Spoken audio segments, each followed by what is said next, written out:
Europe 1.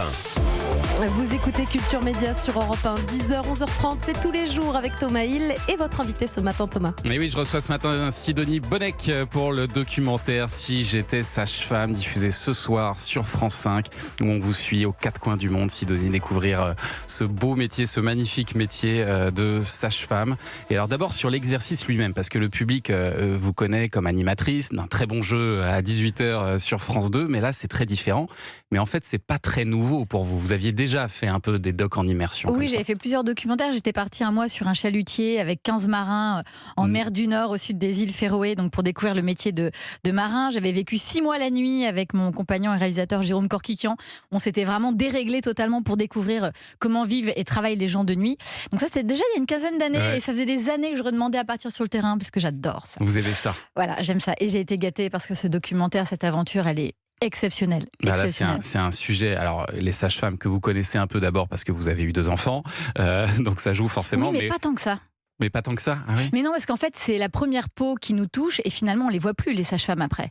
On les voit peut-être un peu en suivi ou elles nous ont suivis avant. Et pourtant, ce sont des femmes dont on ne connaît pas et le quotidien, le métier et la vie personnelle. Parce que ce sont des femmes qui se sacrifient. Ce sont des femmes qui donnent leur vie, qui donnent leur quotidien, qui sacrifient souvent leur vie personnelle, et pas professionnelle au contraire, mais pour les femmes. Elles ont toutes, par exemple, Oumi au Sénégal, elle s'est dit un jour, en voyant sa voisine mourir, elle avait 15 ans, mourir parce qu'elle n'avait pas eu de suivi prénatal, elle s'est dit plus jamais aucune femme ne mourra à côté de moi. Et c'est là qu'est née sa passion. Sa famille ne voulait pas du tout qu'elle fasse des études. C'est 3 ans d'études. Au Sénégal, c'est pas forcément bien vu pour une femme. Elle a tenu bon et aujourd'hui, elle est en Casamance. Elle est dans des petits villages vraiment reculés où elle va faire de la prévention et aider les femmes. Elle est admirable. Voilà, elle est admirable. C'est un portrait extraordinaire, Oumi. Mais moi, je me suis dit, vous connaissez aussi bien les sages-femmes grâce à votre ancien métier de présentatrice des maternelles. Oui, ça a duré 1 an. Donc, au maternel, vous en avez croisé quelques-unes, j'imagine. Oui, c'est vrai. Non, c'est vrai, mais pas assez. Et est-ce que c'est de là qu'est venue cette idée d'aller à leur rencontre? Alors, c'est une idée de Najat Vallaud-Belkacem, qui était, il y a quelques années, qui s'occupe d'ONG. Et donc, elle avait cette envie de montrer des expériences universelles, mais vécues dans plusieurs endroits pour qu'on découvre pas seulement les différences, parce que c'est intéressant les différences, mais ce qui est intéressant, c'est notre commune humanité. Vous voyez ce qu'on partage. C'est ce qu'on voit dans ce doc. On voit que les réalités sont différentes parce qu'en tant que sage-femme, on s'adapte aux besoins, aux réalités économiques ou culturelles d'un pays, mais ce qui nous relie, cet amour de s'occuper des femmes, ce besoin de s'occuper des femmes, parce que quand une femme meurt ou qu'un enfant meurt, c'est une famille qui est ravagée, c'est une société. Quand on dit qu'il manque 900 000 sages-femmes dans le monde pour sauver plusieurs millions de femmes et d'hommes, mais qu'est-ce qu'on attend pour développer plus de politique? Ce qui est quand même le cas, on le voit, on a pris quelques exemples positifs au Népal, au Guatemala, au Sénégal. Même au Sénégal, où ils essaient d'essaimer un peu sur le territoire, un peu partout, il y a un des maillage. Petites maternités. Au Népal, on voit que je suis Souma, elle a 23 ans, c'est la naissance des sages-femmes. 30 millions d'habitants, il n'y avait que 200 sages-femmes. Et là, grâce à un médecin formidable qui a réussi à convaincre le gouvernement, il finance des études pour des jeunes femmes et des jeunes hommes, mais il y a plus de jeunes femmes qui deviennent sages-femmes et qui vont retourner dans leur village pour être les seules sages-femmes de leur village. Vous ne rencontrez pas d'hommes d'ailleurs, il n'y a pas de sage-homme. Alors j'ai rencontré on dit sage-femme aussi, parce que vous savez pourquoi? Parce que sage-femme, c'est en fait le soin et le savoir au sujet des femmes. Donc, comme ce ne sont que les femmes qui accouchent, voilà. Donc, ce sont aussi pour les hommes, on dit des sages-femmes aussi. Et on en a rencontré un formidable, Raphaël, à Lille, à l'hôpital Jeanne de Flandre. On le voit, je crois, dans le teaser, mais c'est vrai qu'on n'a pas pu raconter et présenter tous les personnages, mais il y en a de merveilleux. Ils sont 3% en France à peu près. Et ça, c'est vrai que c'est votre première étape à Lille. Alors, c'est une maternité gigantesque à Lille où vous suivez. C'est une des plus grandes de France. Ouais, c'est ça, Jessica, pendant 1 jour et 1 nuit. Et alors, dès le premier accouchement, vous êtes extrêmement ému. Vous n'êtes pas seul, je vous rassure. C'est très émouvant même à regarder ces images-là. Il y a un truc, je pense, un peu viscéral là-dedans. C'est-à-dire que voir une personne accoucher, voir un bébé naître, je ne sais pas si c'est parce qu'on l'a vécu ou pas, mais c'est toujours extrêmement émouvant. C'est l'aventure la plus folle du monde. On est tous nés, on n'a pas tous assisté à des accouchements, mais ça paraît toujours fou. C'est-à-dire que c'est très commun et à la fois Faire sortir un enfant, ce n'est pas simple. C'est beaucoup d'angoisse pour la mère et aussi un peu le père, mais quand même, c'est la mère qui est en première ligne. Et il faut des sages-femmes, 6 ans d'études en France quand même, hyper expérimentées pour parvenir à faire sortir ces enfants. Et c'est sûr que j'ai assisté à ça. Moi, je pensais à être vraiment traumatisée parce que je me suis dit quand même, être entre les jambes d'une femme, c'est quand même très intime. J'ai vécu l'expérience la plus douce, la plus mystique, la plus dingue de ma vie. C'est-à-dire, j'étais scotchée. À chaque fois, on me disait, il est fini l'accouchement là, tu peux sortir de là.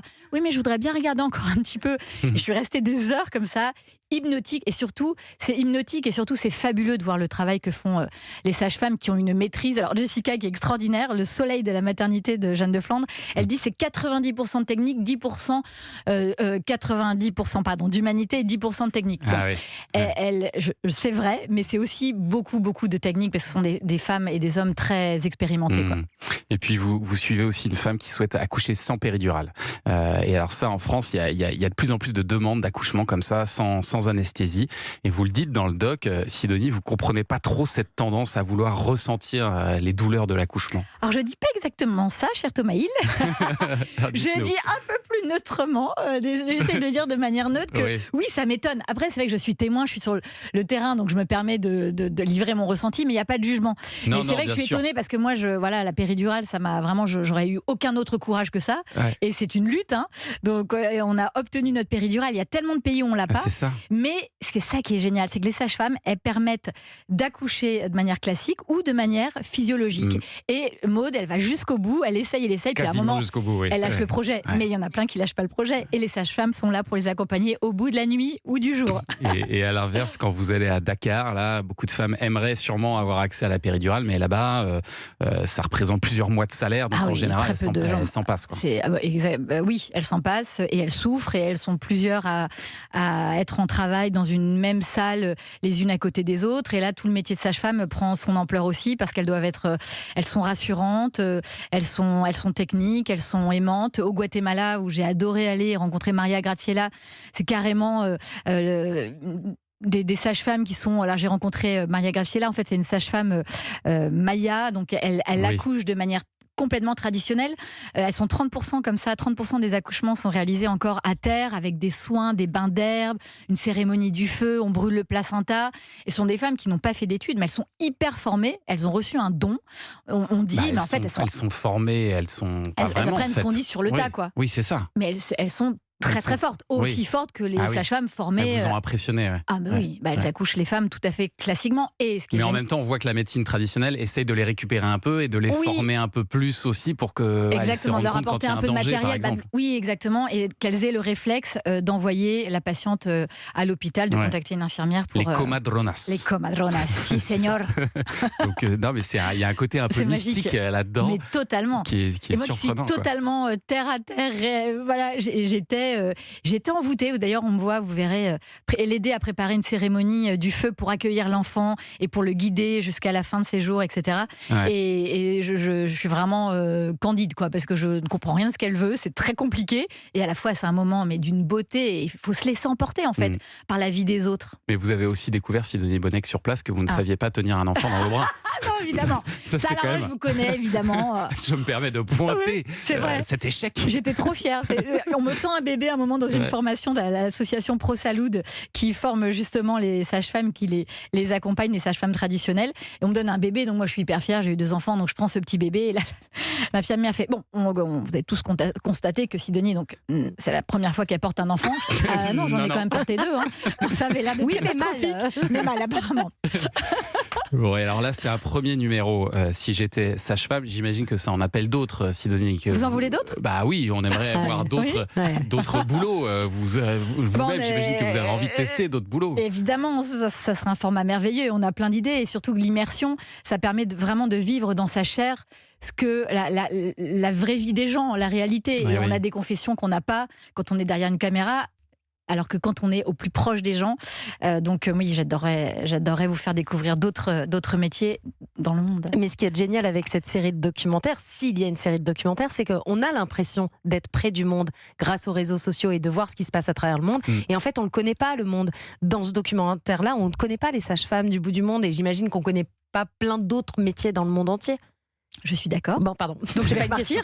Pardon, c'était une demande. Bah oui, c'est une demande à France Télévisions qu'on lance officiellement. Non, mais il y a 1000 métiers qu'on peut découvrir. Et on a envie. Et puis alors, à côté, je le disais, il y a toujours votre jeu tous les soirs à 18h sur France 2 avec Bruno Guillon, jeu qui marche toujours bien, qui est reconduit à la rentrée. Oui, tout à fait. Voilà, vous revenez allez aussi. Continuer. Je reviendrai régulièrement vous voir. Si je suis invité, je reviendrai. Évidemment.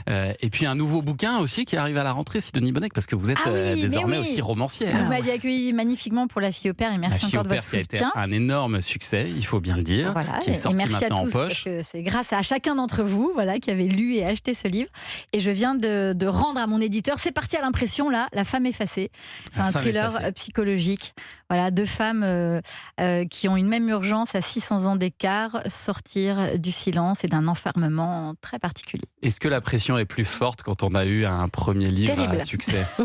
Ça doit être terrible. Non, mais c'est vrai, c'est un peu comme un deuxième album. Parce que le premier, vous jetez une pierre, vous dites bon, ça marche, ça marche pas, bon, bah, on n'entendra plus parler de moi. Voilà. Et donc tout le monde m'a dit, en plus tout le monde a eu la délicatesse de me dire bon courage pour faire comme La fille au père. Et donc ça devait être sans doute gentil. Moi, ça n'a fait que renforcer mon. Donc j'ai écrit avec un petit peu la boule au ventre parfois, mais j'ai écrit avec beaucoup de plaisir. Et vous savez quoi? J'adore ce nouveau roman. Je trouve que c'est un super thriller psychologique. Il me fait plaisir et je l'ai écrit en pensant à tous mes lecteurs et toutes mes lectrices.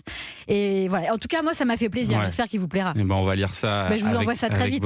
Il sort d'une imprimerie dans 3 semaines, je crois. Cool.